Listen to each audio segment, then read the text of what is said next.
Hello दोस्तों, welcome to my channel. आज की वीडियो में हम बात करने वाले हैं दुनिया की सबसे डरावनी हॉरर फिल्मों में से एक इट मूवी के बारे में, यानी चैप्टर 1 और चैप्टर 2 की फुल स्टोरी मैं इस वीडियो में एक्सप्लेन करने वाला हूं। ये फिल्में स्टीफन किंग की मशहूर नॉवल पर बनी है, जिसमें पेनीवाइज नाम का वो खतरनाक क्लाउन जो बच्चों को मारता है और लोगों का सबसे बड़ा डर बन जाता है। अगर तुम क्लाउन से डरते हो या फिर रात में हॉरर मूवी देखने की हिम्मत नहीं करते तो ये वीडियो देखने के बाद शायद तुम्हें लाइट ऑन करके सोना पड़े। फुल स्पॉयलर्स हैं, तो अगर तुमने ये मूवी नहीं देखी तो पहले जाकर देख लो फिर आओ। और हाँ, कमेंट बॉक्स में जरूर बताना कि पेनीवाइज तुम्हें सबसे ज्यादा कब डराता है। तो चलो बिना टाइम वेस्ट किए शुरू करते हैं। सबसे पहले तो ये समझ लो कि ईट कोई नॉर्मल भूत प्रेत नहीं है। ईट एक बहुत ही पुराना एक एलियन है जो बहुत ही हरामी है, जो डेरी नाम के एक छोटे से टाउन में रहता है, जो हर 27 साल बाद जागता है। ये छोटे बच्चों को टारगेट करता है क्योंकि बच्चों का डर सबसे प्योर और स्वादिष्ट होता है। जैसे हम सब चॉकलेट खाते हैं वैसे पेनीवाइज डर को खाता है।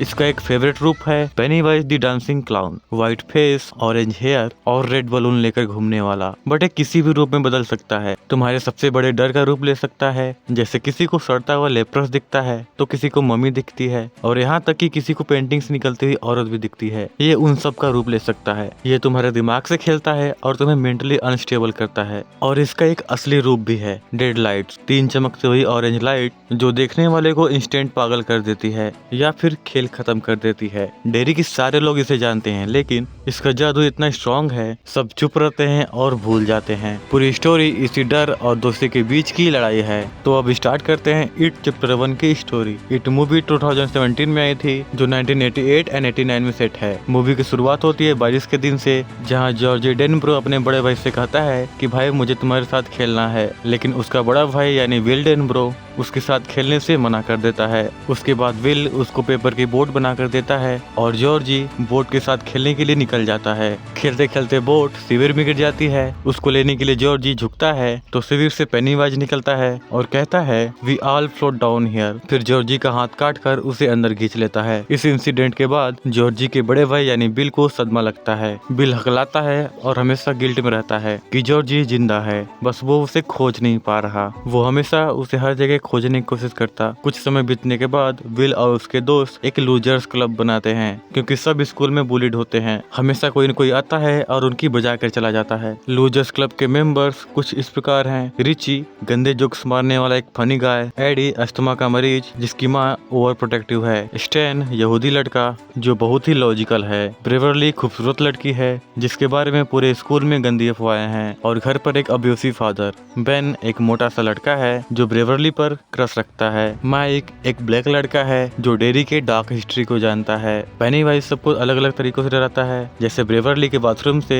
ब्लड का फव्वारा निकालता है, एडी को सड़ता हुआ लेप्रस दिखाता है, बेन को लाइब्रेरी में डराता है हैंडलेस बच्चों का ग्रुप दिखाकर, और स्टैन को पेंटिंग से निकलती औरत को दिखाकर। बेन और सारे लूजर्स क्लब मिलकर रिसर्च करते हैं तो उनको पता चलता है कि डेरी में हर 27 साल में ढेर सारे बच्चे गायब होते हैं। इसके बाद हम क्लाइमेक्स देखते हैं। पूरा लूजर्स क्लब 29 न्यूबोर्ड स्ट्रीट के हॉन्टेड घर में जाते हैं। पेनीवाइज सबको अलग कर देता है और उन पर अटैक करता है, और वहीं पेनीवाइज ब्रेवरली को किडनैप कर लेता है और वो फ्लोटिंग बच्चों के साथ डेड लाइट्स में फंस जाती है, जहां पर पेनीवाइज उसे फ्यूचर दिखाता है। बाकी सारे बच्चे मिलकर उससे बचाते हैं और पहली बार पेनीवाइज को इतना मारते हैं कि वो भाग जाता है। यहीं पर मूवी खत्म होती है। इसके बाद हमें दिखाया जाता है कि सारे बच्चे प्रॉमिस करते हैं अगर पेनीवाइज 27 साल बाद वापस आया तो हम फिर लड़ेंगे। अब बात करते हैं इट मूवी के चैप्टर 2 के बारे में। ये इट मूवी का फाइनल चैप्टर है जो 2019 में आई थी। ये कहानी 27 साल बाद टेक प्लेस करती है, जहाँ लूजर्स क्लब के सभी मेंबर्स डेरी छोड़ चुके हैं, सब एडल्ट हो चुके हैं और अपनी अपनी लाइफ में बिजी हैं। डेरी सिटी से बाहर होने के कारण लूजर्स क्लब के सारे मेंबर्स सारी घटनाओं को भूल चुके हैं। पेनीवाइज एक बार फिर से जाग चुका है। पेनीवाइज के कर्ज के कारण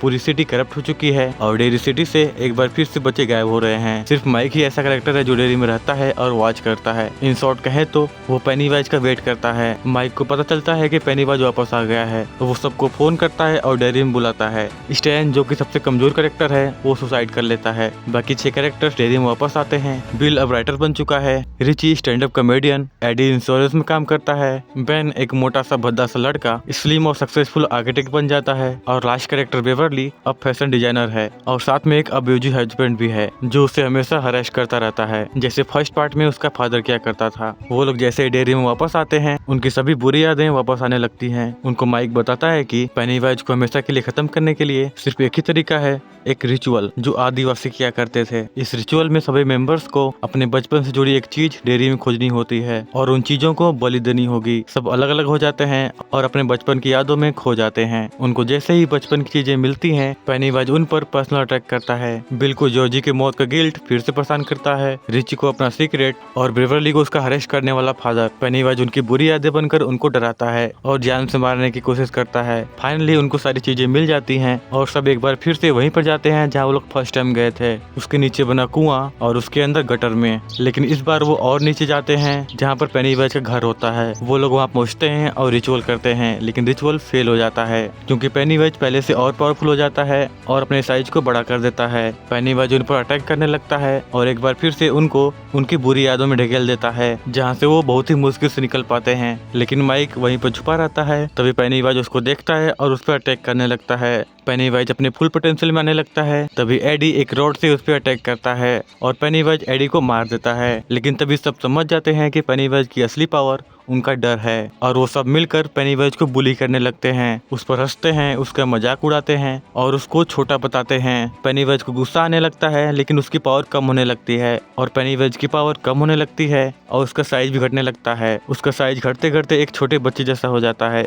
सब मिलकर उस पर अटैक करने लगते हैं और उसका दिल निकाल कर उसको क्रश कर देते हैं, जिसकी वजह से पेनीवाइज पूरी तरह खत्म हो जाता है। डेयरी का श्राप टूट जाता है और सबकी लाइफ नॉर्मल हो जाती है। तो ये थी चैप्टर 1 और 2 की स्टोरी, लेकिन इसकी एंडिंग थोड़ी दुख भरी है क्योंकि स्टैन और एडी मारे जाते हैं। लेकिन इसका मैसेज बहुत ही पावरफुल है। बचपन के डर और ट्रामा हमें जिंदगी भर फॉलो करते हैं, लेकिन सच्ची दोस्ती और हिम्मत से हम उन्हें हरा सकते हैं। फिल्में सिर्फ हॉरर नहीं होती, बल्कि दोस्ती, प्यार और बड़े होने की एक खूबसूरत कहानी होती है। तो दोस्तों, आपको इट की स्टोरी कैसी लगी हमें कमेंट बॉक्स में जरूर बताना। तुम्हारा फेवरेट सीन कौन सा था और पेनीवाइज तुम्हें सबसे ज्यादा कब डराता है? अगर वीडियो पसंद आया तो वीडियो को लाइक जरूर कर देना, चैनल को सब्सक्राइब कर देना और बेल आइकन को जरूर प्रेस करना। थैंक्स फॉर वॉचिंग और याद रखना, you will float too. Bye bye. तुम इतने शांत कैसे हो? ये हमारा काम